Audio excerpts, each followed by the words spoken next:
Digital means to doing the work with the help of machines. Machine के help से जब हम अपना काम करते हैं तो उसको हम लोग डिजिटलाइजेशन कहते हैं। उस पर्पस के लिए हम यहाँ पे गैदर्ड हुए हैं। यानी कि जिस तरीके से दुनिया में हर जगह डिजिटलाइजेशन प्रोसेस को एक्टिव किया जा रहा है, दुनिया को डिजिटल बनाया जा रहा है, मशीनों के हेल्प से दुनिया को चलाने की कोशिश की जा रही है, ठीक उसी तरीके से ये बदलाव हमारे स्कूलों के अंदर भी होना चाहिए। क्योंकि अगर अभी इस एज में हम डिजिटलाइजेशन का उपयोग नहीं करेंगे, एक्सेप्ट मोबाइल फोन का यूज एक तरफ है, मोबाइल फोन तो हम सब यूज करते ही हैं, लेकिन उसके अलावा अपने लाइफ को डिजिटली कैसे हम और ज्यादा एडवांस कर सकते हैं, इसकी शुरुआत हम करेंगे अपने स्कूल से मशीनों के हेल्प से ये सीखना शुरू करेंगे कि कैसे हम अपने एजुकेशन को अफोर्डेबल भी बना सकते हैं और ज्यादा नॉलेजेबल भी बना सकते हैं, ज्यादा समझ विकसित कर सकते हैं। मशीनों की लगा हुआ है और ये स्मार्ट टीवी जो है वो इस स्कूल के हर बच्चे को कुछ ना कुछ, तो मैं आपको बताऊंगा कि स्कूल के अंदर ऐसे कौन कौन से बदलाव आने वाले 6 से 8 महीने के अंदर हम लोग करेंगे। उसमें सबसे पहला जो हमारा इनिशिएटिव होगा वो होगा biometric attendance system. Biometric attendance system का मतलब कि आपके फिंगरप्रिंट के हेल्प से आपका अटेंडेंस लगाया जाएगा। जो साइंस के बच्चे हैं उन सबों को पता है कि फिंगरप्रिंट 2 इंसानों का कभी एक जैसा होता नहीं है। इसका मतलब है कि हम फिंगरप्रिंट के हेल्प से आधार कार्ड में भी यूज करते हैं। वर्ल्ड वाइड हमारी आइडेंटिटी किसके वजह से है? बायोमेट्रिक सिस्टम यानी कि फिंगरप्रिंट की वजह से। आप कहीं भी जाते हैं, एक जमीन की रजिस्ट्री से लेकर के आधार कार्ड बनवाने से लेकर के ये छोटे छोटे पासपोर्ट बनवाने से लेकर के ये जितने भी काम है वो सब जो है वो हमारे उंगली के अंगूठे के फिंगरप्रिंट के हेल्प से हो जाते हैं। ये सिस्टम हमारे स्कूल में भी आएगा और अब बच्चे और टीचर्स भी खास करके बायोमेट्रिक सिस्टम का इस्तेमाल करेंगे। खास करके सपोज लाइब्रेरी जाते हैं, लाइब्रेरी से आपको कोई बुक लेना है, आपने बायोमेट्रिक यूज कर दिया, आपके नाम से वो बुक आपका रजिस्टर हो गया। इसी तरीके से जो दूसरा जो इनिशिएटिव होगा उसको हम कहते हैं ERP सिस्टम। क्या कहते हैं? ERP system. ERP सिस्टम जो होता है वो स्कूल मैनेजमेंट सॉफ्टवेयर होता है। स्कूल मैनेजमेंट सॉफ्टवेयर, स्कूल में आप फीस जमा करते हैं, स्कूल में आप अटेंडेंस आपका होता है, टीचर्स का अटेंडेंस होता है, किसकी कब एंट्री हो रही है, किसकी कब एग्जिट हो रही है, उसका एक रिपोर्ट तैयार होता है। ये सारी चीजें हम चाहें तो मशीन के हेल्प से, मशीनों की मदद से कर सकते हैं। These all works can be done with the help of machines. Okay, ये हमारा दूसरा इनिशिएटिव है। तीसरा है online portal payment system. Online portal payment system का मतलब है कि जो माँ बाप स्कूल में आकर के बच्चे का फीस जमा करने में असमर्थ हैं, those parents who can't come to school to submit their fees, वो घर बैठे बैठे अपने बच्चे का फीस अब जमा कर पाएंगे। यहां से एक लिंक जाएगा आपके घर पे, उस लिंक में आपका जो भी फीस अमाउंट है वो आप तक पहुंचाया जाएगा। उस लिंक पे आप क्लिक करेंगे और वहां से ऑनलाइन आप अपना फीस पे कर देंगे। नंबर 3, पेरेंट्स ऐप, जो कि बहुत इंपॉर्टेंट है। आने वाले समय में स्कूल के अंदर एक कैंपस केयर नाम का ऐप होगा, कैंपस केयर, और वो सबके मोबाइल फोन्स के अंदर होगा। कैंपस केयर आपको डेली का होमवर्क, कैंपस केयर स्कूल के अंदर जो भी प्रोजेक्ट्स बनाए जा रहे हैं, कैंपस केयर के हेल्प से आपके जितने भी स्कूल के नोटिसेस हैं, ये सब कुछ घर बैठे बैठे आप अपने उस ऐप से देख सकते होंगे। यानी कि आप प्ले स्टोर पे जाएंगे, प्ले स्टोर से जाकर के एक ऐप डाउनलोड करेंगे, उसका नाम होगा कैंपस केयर। आप उसको ओपन करेंगे, आपकी एक लॉगिन और आपको एक आईडी और पासवर्ड सारे बच्चों को दिया जाएगा। आपका एक अलग अलग आईडी और अलग अलग पासवर्ड होगा जो आपको स्कूल की ओर की डिजिटलाइजेशन को उस लेवल तक पहुंचा दिया जाएगा कि वो आपके घर के कोने कोने तक अपना असर पहुंचा कि नहीं पहुंचा, घर कब आएगा, रास्ते में किसी दोस्त के पास तो नहीं चला गया। अब पेरेंट्स की ये समस्या आने वाले 4 से 5 महीने ट्रैकिंग सिस्टम, यानी कि उसी कैंपस केयर के हेल्प से, कैंपस केयर ऐप के हेल्प से आपके पेरेंट्स आपका लोकेशन पता कर लेंगे कि आप कहां पे हैं। खास करके वो बच्चे जो बसेस से जाते हैं, उनको उनके पेरेंट्स घर बैठे बैठे चेक कर लेंगे कि उनका बस कहाँ है, कितनी देर में आएगा, कितनी देर पहले गया है, कहाँ तक पहुंचा है। आपके पेरेंट्स की ये समस्या खत्म हो जाएगी कि बच्चा निकला कितने बजे और आया कितने बजे। एग्जैक्ट लोकेशन आपके पेरेंट्स को पता चल जाए। आपके पास आई कार्ड है, मेरे पास भी है, ठीक है, लेकिन ये नॉर्मल और सिंपल आई कार्ड है। इसको हम लोग कन्वर्ट करेंगे किसमें? स्मार्ट आई कार्ड में। स्मार्ट आई कार्ड क्या होता है? इस आई कार्ड के हेल्प से आपका अटेंडेंस लग जाएगा। आपके पास बायोमेट्रिक का एक मशीन होगा, आप आई कार्ड को ले जाकर के बस उस मशीन पे ऊपर इस तरीके से रख देंगे, ठीक, आपका खुद ब खुद अटेंडेंस लग जाएगा। और जैसे ही आप इसको यूं रखते हैं, आपके पेरेंट्स के पास मैसेज जाएगा कि your student has arrived in the school, आपका बच्चा स्कूल में आ चुका है।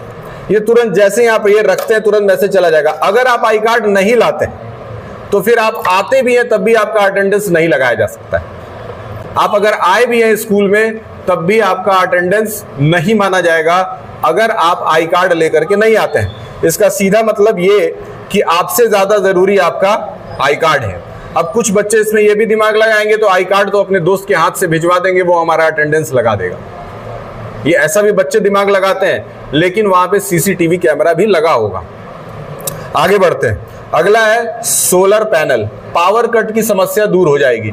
पावर कट यानी कि हर समय जो बिजली कट जाती है जिसकी वजह से बहुत परेशानी होती है, अभी 10 मिनट पहले भी कटा था। पावर कट की समस्या अब दूर हो जाएगी क्योंकि स्कूल में जो ऊपर वाला आपका फ्लोर है उसके ऊपर सोलर पैनल लग जाएगा।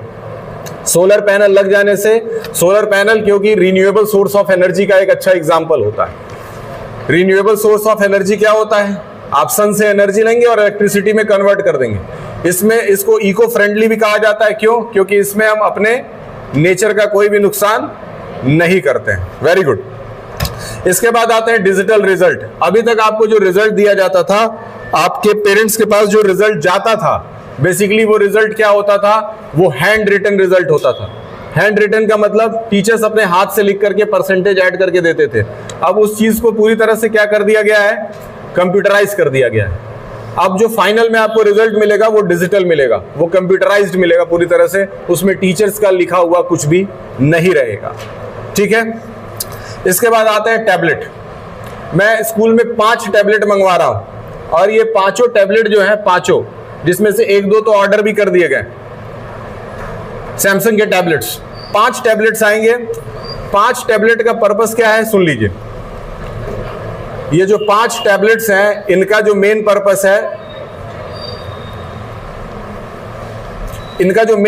है, वो क्या है? इनका पर्पस है कि ये आपके लाइब्रेरी के प्रॉब्लम को सॉल्व कर देंगे। ये टैबलेट्स आपको कहां मिलेंगे? लाइब्रेरी के अंदर लगे हुए मिलेंगे, ठीक है। आपको कोई भी बुक रीड करना है, आप उसमें जाएंगे, लिस्ट ऑफ बुक मिलेगा। वैसे नॉर्मली अगर हम किताब खरीद के मंगवाते, अगर हम किताबों को खरीद के मंगवाते तो ज्यादा से ज्यादा 500-1000 किताब मंगवा पाते। उसमें एक टैबलेट के अंदर कम लाइब्रेरी का पीरियड भी रखा गया है। लाइब्रेरी का पीरियड रख दिया गया है। आने वाले 2 से 3 महीने के अंदर आपको टैबलेट जरूर मिलेगा। पहले हम लोग इनिशियली जब स्टार्ट करेंगे तो एक ही बार सारे टैबलेट्स नहीं मंगाएंगे, 1-2 से स्टार्ट करेंगे, कुछ उसका पढ़ करके देखेंगे पहले सिस्टम। जैसे आप बैंक्स में जाते हैं आजकल, जब आप बैंक में जाते हैं तो वहां पे एक स्टैंड लगा होता है, उसके ऊपर एक टैबलेट रखा होता है। उस टैबलेट पे आप अपने जो आपका जो बैंक का जो कार्ड होता है उसमें से अकाउंट नंबर देख के उसमें डालते हैं, वो तुरंत आपको रिकॉर्ड बताता है। ठीक उसी तरीके से ये इनिशिएटिव है, ठीक है। टैबलेट यूज करना बच्चे को भी आना चाहिए और टैबलेट यूज करना सारे के सारे टीचर्स को भी प्रॉपरली आना चाहिए, ताकि हम लोग डिजिटल चीजों का इस्तेमाल और उसके फायदों को उठा सकें। अगला, ओवरहेड प्रोजेक्टर। ये 10वां इनिशिएटिव है, 10वां। ओवरहेड प्रोजेक्टर हर क्लासेस में एक होना चाहिए। ओवरहेड प्रोजेक्टर का मतलब क्या होता है? ऊपर जो वॉल से हैंग करके एक प्रोजेक्टर लगाया जाता है। आपके स्कूल में अभी एक प्रोजेक्टर उस तरह का है जो प्रेजेंट टाइम में अभी तो वर्किंग कंडीशन में नहीं है, लेकिन उसको साइंस लैब में हम लोग लगवाने वाले हैं। साइंस लैब की शुरुआत आपकी होने वाली है अगले महीने से। साइंस लैब आपको मिलेगा। तो छोटे बच्चों को भी बुला करके बैठाते और इस हॉल को भर सकते थे, लेकिन बड़े बच्चों को ही क्यों बुलाया गया? क्योंकि आपके अंदर समझ है, आप ज्यादा अच्छे तरीके से मेरी बात को समझ सकते हैं, सुन सकते हैं। और जब आप बात समझेंगे, उनके मैं स्कूल के खर्चे जानता हूं, सब कुछ जानता हूं, उस हिसाब से ऐसा नहीं उनके स्कूल में कोई रॉकेट साइंस पढ़ाया जाता है। जो नॉर्मली यहां पढ़ाई हो रही है लगभग वहीं हो रही है। हर स्कूल में लगभग जो हाफ ईयरली एग्जाम है वो अक्टूबर के आसपास स्टार्ट हो रहा है। अभी तक किसी भी स्कूल में टाइम टेबल नहीं बांटा गया है, किसी भी स्कूल में। जिनका एग्जाम अक्टूबर में होने वाला है उनमें से किसी भी स्कूल का टाइम टेबल अभी तक बांटा नहीं गया है, लेकिन मेरे स्कूल के अंदर 32 दिन पहले ही बच्चों को टाइम टेबल इस बार दे दिया गया। इसका मतलब है कि काम करने के तरीके में अब 10x स्पीड जो है हम लोगों ने ऐड किया है। स्कूल पीछे मुड़ करके नहीं देखेगा, इसलिए सीनियर बच्चों से रिक्वेस्ट है कि वो भी पीछे मुड़ करके देखना बंद कर दें, और जहां कहीं भी आपको मौका दिया जाता है आने का, बोलने का, तुरंत आइए। नाम लिया जाता है तुरंत आइए, नाम नहीं भी लिया जाता है तब भी आइए। कहिए हाँ सर मैं ट्राई करूंगा, फेल हो जाऊंगा, गलती हो जाएगी, प्रॉब्लम आएगी, वो अलग बात, लेकिन ट्राई करने से पीछे मत हटो। अगर ये जो 11 चीजें मैं बता रहा हूं, एक और चीज मैं ऐड करूंगा, OMR शीट डिटेक्टर। जब भी आजकल जो बड़े एग्जाम्स होते हैं, IIT के एग्जाम्स होते हैं, नीट के एग्जाम्स होते हैं, या फिर आप किसी भी सरकारी परीक्षाओं में बैठते हैं तो उसमें OMR शीट पे वो एग्जाम लिया जाता है। OMR शीट आपने देखा भी होगा और हो सकता है एग्जाम भी दिया होगा।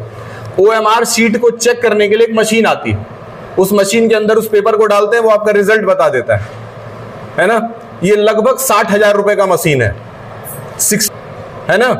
तो इतने बड़े बड़े जो टफ एग्जामिनेशंस होते हैं, ओलंपियाड होते हैं, कंपटीशंस होते हैं, वो बहुत इजीली हम लोग स्कूल में करा पाएंगे।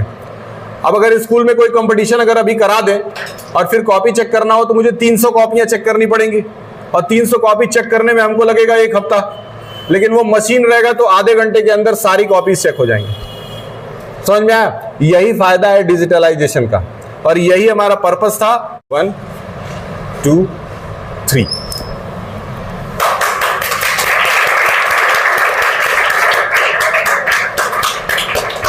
ये हमारा इनिशिएटिव है।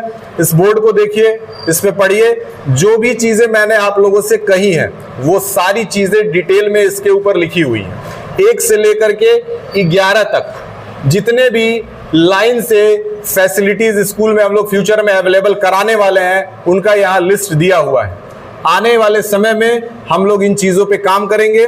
ये सेम जो आपका अभी सामने आपको DPP नजर आ रहा है, ये सेम जो आपको शीट नजर आ रही है, ये सेम शीट आपके घर पे आपके ऐप के थ्रू पहुंचाया जाएगा। आप इसके बारे में अपने पेरेंट्स से भी बताएं। आप पेरेंट्स से ये भी बताएं कि स्कूल हमारा एक अच्छा इनिशिएटिव ले रहा है, हम लोगों के ऊपर मेहनत कर रहा है।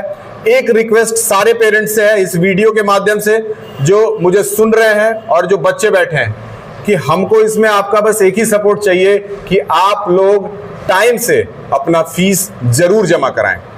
उसके अलावा मुझे आपसे कुछ नहीं चाहिए। आप टाइम से अपना फीस जमा कराएंगे, उसका एक एक रुपया आप ही के डेवलपमेंट के ऊपर लगाया जाएगा। एक एक रुपए की बात कर रहे हैं।